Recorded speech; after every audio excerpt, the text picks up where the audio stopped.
ወደ ዛሬው ዳሰሳችን እንኳን በደህና መጣችሁ። ዛሬ የምንመለከተው በጣም አጓጊ የሆነ ርዕስ ነው። መዝሙረ ዳዊትን ሁላችንም በሚገባ እናውቀዋለን።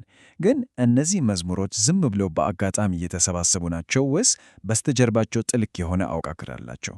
የ200 ዓመታት የመጽሐፍ ቅዱስ ጥናት ታሪክ ይህንን የተደበቀቀ የጥንታዊ ጽሑፎች ምስጢር እንዴት እንደገለጠው አብረን እናያለን። እንግዲህ በቀጥታ ወደ ዋናው ጥያቄያችን ስንገባ እነዚህ ጥንታዊ ጽሑፎች ዝም ብለው በዘፈቀደ ያለምንም ቅደም ተከተል የተሰባሰቡ የዝማሬ ስብስቦች ናቸው ወይስ ደግሞ እጅግ በጣም ጥልቅ የሆነ አጠቃላይ ዕቅድ ኖሯቸው በጥንቃቄ የተቀነባበሩ ናቸው? ይህ ጉዳይ ለዘመናት በርካታ ምሁራንን ሲያከራክር የኖረ ትልቅ ምስጢር ነው። ይህንን የዴቪድ ሃዋርድን አባባል ስንመለከት ነገሩን ግልጽ ያደርግልናል። በ20ኛው ክፍለ ዘመን መገባደጃ አካባቢ በነበሩት ምሁራን ዘንድ የነበረው መግባባት መዝሙሮቹ ምንም አይነት መዋቅራዊ ትስስር የሌላቸው የተለያዩ ጥንቅሮች ስብስብ ብቻ ናቸው የሚል ነበር። ይህ እንግዲህ ለሚቀጥለው ትልቅ የአመለካከት ለውጥ መነሻ ሆኖናል። በዛሬው ቆይታችን የምንዳሰሳቸው ዋና ዋና ነጥቦች እነዚህ ናቸው። አንደኛ፣ የዘፈቀደ ስብስብ ወይስ መጽሐፍ። ሁለተኛ፣ የጥንቱ አመለካከት። ሦስተኛ፣ የመከፋፈል ዘመን። አራተኛ፣ ታላቁ የአመለካከት ለውጥ እና በመጨረሻም አምስተኛ፣ ዋናውን ዕቅድ መፍታት የሚሉት ይሆናሉ።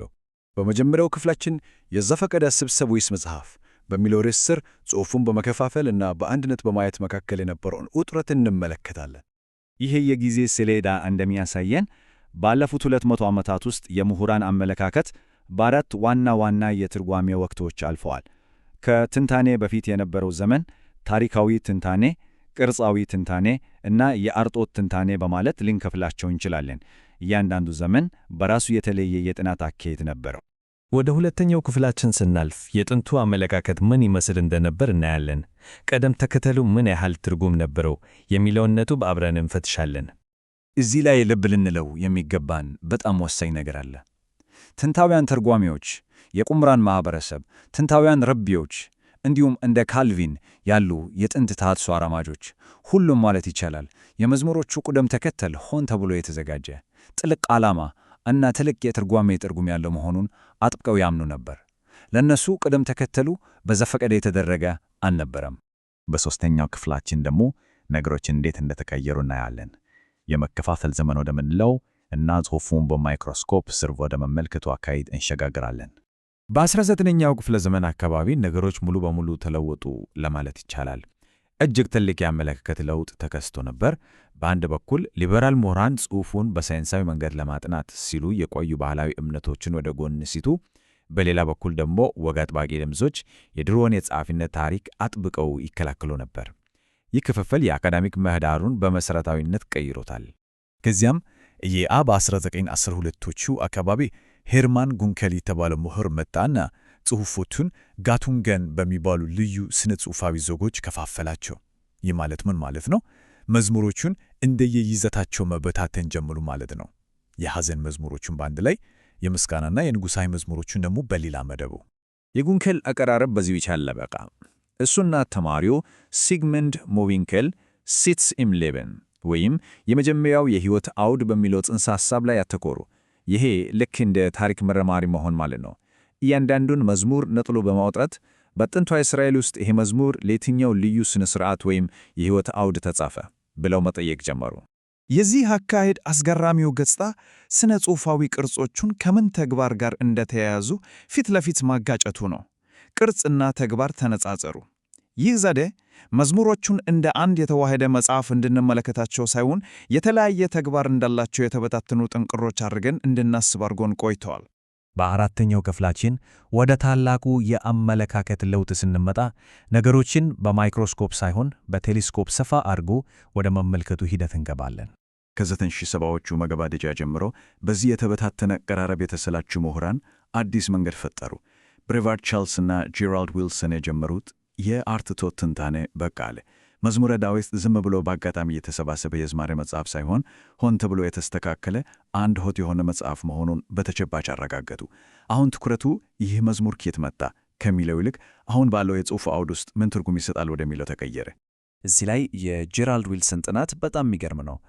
ልክ እንደ ስነ ጽሑፍ መርማሪ ሆነው በመስራት ጥንታዊ የሆነ ዋና ዕቅድ መኖሩን የሚያረጋግጡ ግልጽና ስውር መረጃዎችን አጋልጧል።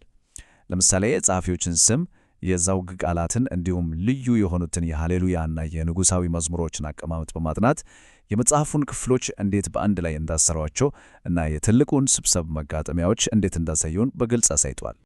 አሁን ወደ አምስተኛውና የመጨረሻው ክፍላችን ደርሰናል። ሆን ተብሎ የተሠራ አወቃቀር መኖሩ ከተረጋገጠ ዋናውን ዕቅድ ማፍታትና አጠቃላይ ተረካው ምን እንደሚመስል ማየት ያስፈልጋል አይደል? እንደ ዋልተን እና ዴክላሴ ዋልፎርድ ያሉት ምሁራን እንደሚያስረዱት ጥንታውያኑ አዘጋጆች እጅግ አስደናቂ ሆነ ተከታታይ ትረካ ነው የገነቡት።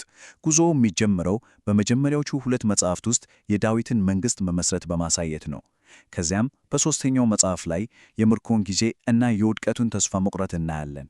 በመጨረሻም በአራተኛውና በአምስተኛው መጽሐፍት ከምርኮ መመለስን እና እግዚአብሔር ብቻ እውነተኛው ንጉሥ መሆኑን ወደ ማወጅ ቅፍ ይላል። ይህን ትረካ ስንከተል አንድ እጅግ በጣም አስገራሚ ነገር እናገኛለን። መዝሙር 73። ይህ መዝሙር በቀጥተኛም ሆነ በሥነ መለኮታዊ አቀማመጡ የጠቅላላው መጽሐፍ እምብርትና ማዕከል ነው። ምሁራን እንደሚሉት ይህ መዝሙር ከጥልቅ ሐዘን እና ጥያቄ ወደ ተስፋ የምንሸጋገርበት ወሳኝ የለውጥ ነጥብ ነው። ግን ይህ ብቻ አይደለም። ሌላም በጣም የሚማርክ አመለካከት አለ። ቅድም ያየነው የእስራኤልን ታሪክ ከዳዊት እስከ ምርኮ ከዚያም እስከ መመለስ የሚያሳየውን ታሪካዊ ምልከታ ነው። በሌላ በኩል ደግሞ ዋልተር ብሩግማን የተባሉ ምሁር ያቀረቡት የጥበብ ጉዞ የሚል ሐሳብ አለ። ይሄኛው ደግሞ መጽሐፉ የሰው ልጅ ከታዛዥነት ወደ ምስጋና የሚያደርገውን ጥልቅ ስነ ልቦናዊ እና መንፈሳዊ ጉዞ ያሳያል ይለናል። ሁለቱም አመለካከቶች የመጽሐፉን ጥልቀት ያጎላሉ። የብሩግማንን ሐሳብ ትንሽ ዝርዝር አድርገን ስናየው አዘጋጆቹ አንባቢውን ሆን ብለው በአንድ የሕይወት ጉዞ ውስጥ ይመሩታል። በመጀመሪያ በመዝሙር 1 ላይ ጥብቅ ሕግና ታዛዥነት ወዳለበት ሙቾ ዓለም ያስገቡናል። ከዚያም በመካከለኛው የመጽሐፉ ክፍል ስለ መከራና ሐዘን በግልጽ ወደሚነገርበት ከባድ የሕይወት ሁኔታ ውስጥ እናልፋለን።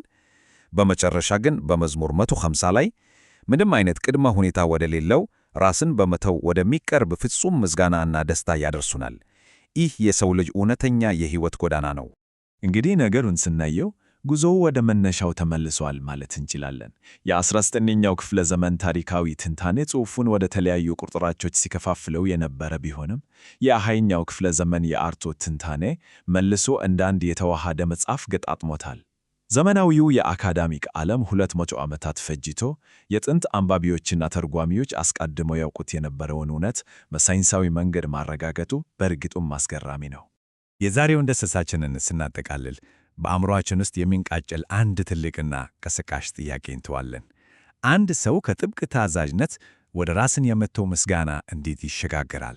ከእነዚህ ጥንታዊ ጽሑፎች ጀርባ ያለው ትልቅ አወቃቀርና የሊቅነት ሥራ መዝሙሮቹን ዝም ብለን ከማንበብ አልፈን ሙሉ በሙሉ በአዲስ መልክ እንድንመረምራቸው ይጋብዘናል። አብራችሁን ስለነበራችሁ እጅግ አድርገን እናመሰግናለን።